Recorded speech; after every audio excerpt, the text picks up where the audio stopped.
السلام عليكم ورحمة الله تعالى وبركاته. saaxiibada qiimaha badan ee ku xidhan janaalkan soo dhowaada waa mar kale iyo muuqaal cusub. Haddaba muuqaalkan waxaan uga hadlaynaa musalsalka dhaawaca qalbiga xalqada 27 gooskoska koobaad. Saan wada ognahayba xalqadii u dambeysay waxay ahayd runtii xalqad aad iyo aad u xiiso badan. Meel xiiso badanna way ku dhammaatay. Marka toddobaadkan sanadka cusub dartiisa taxanayaasha Turkiga dhammaan hakad ayay galeen. laakiin nasiib wanaag taxanaha dhaawaca qalbiga ayaa waxaa la daawan rabay maanta ayaa la daawan rabay laakiin gooskooskii xalqada 27 ayaa la baahiyey halka sax ay ahaan lahayd in gooskooska xalqada 28 maanta la baahiyo. laakiin xalqada 27 maadaama baaqatay gooskooska xalqada 27 ayaa la baahiyey xalay toole.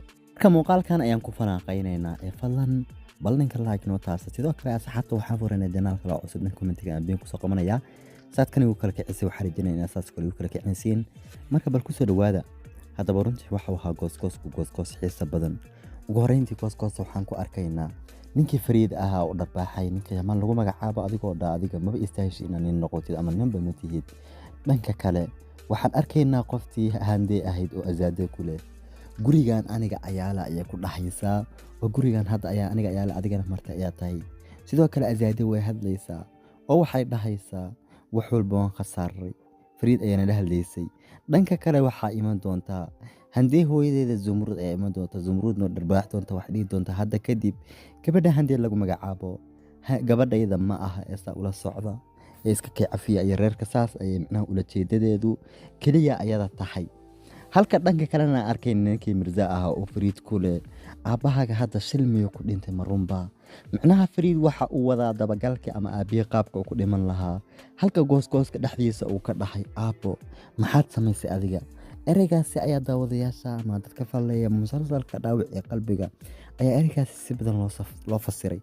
ma waxa laga wadaa macnaha waxa la dhahay Fariid ma waxa uu ka wadaa aabba maxaad nagu qarisay Yaman in la dhashay iyo sidoo kale ma wuxuu ka wadaa aabbo wad qaldantay inaad saas samaysid macnaha mar kale ma hooyadii qiyaantay inkastoo qiyaanada markuu Freya guursanayay taas ay public ataay oo la ogyahay xitaa tii saadad ay ogaadeen Fariid iyo saan ognahay Cadnaan waxaa dilay qoftii handee ahayd.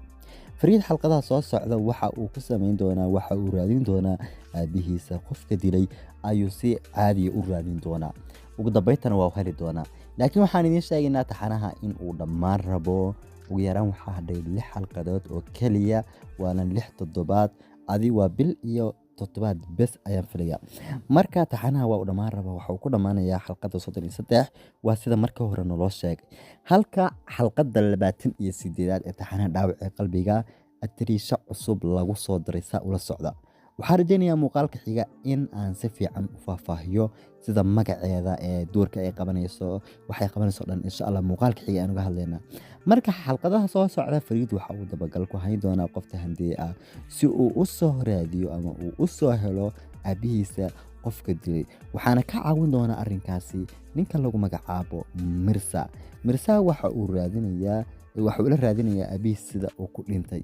bal waan aragnaa halka ay sheekadu ku dambayso iyo sida ay sheekadu ku biyashbataba waan arki doonaa.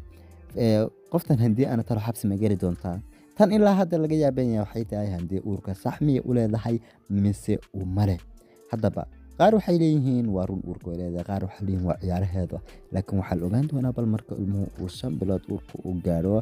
sidoo kale Yaman haddii uu ogaado inaan uur lahayn muxuu ku samayn doonaa. waxaan idiin sheegaynaa in hadda Yaman iyo handee ay la wareegeen guriga in si kale ay looga eryamayay qasrigaasi ayaga ayaa iskale. halka Fariid xitaa uu macnaha ku leeyahay dabcan xaq laakiin warqadaha waxa ku qoran Cadnaan Sanjaqsaade in Yaman bas uu u saxiixay guriyaha. inkastoo arrinka saxiixa uu ahaa arrin shil ah oo Cadnaan uu gacantiisa ku saxiixin laakiin si shil ah ayay ahayd oo si shil ah ayuu ku saxiixay. ka sidaas daraadeeda xalqadaha soo socda bal waan arkaynaa Fariid inuu ogaado iyo in kale. bal waan arkaynaa taxanaha gabagabadiisina waa aan joognaa bal sheekadu si ay ku dambayso ayaan arkaynaa. anigoo saaxiibkiina Khaalid waxaan ka codsanayaa janaalka dhan commentiga aan ku soo qabanayo inaad subscribe saartiin sidoo kale anigoo saaxiibkiina Khaalid waxaan idinkaga tagayaa السلام عليكم ورحمة الله تعالى وبركاته. فضلا janaalka subscribe share waa mahadsantahay daawada soo dhawow.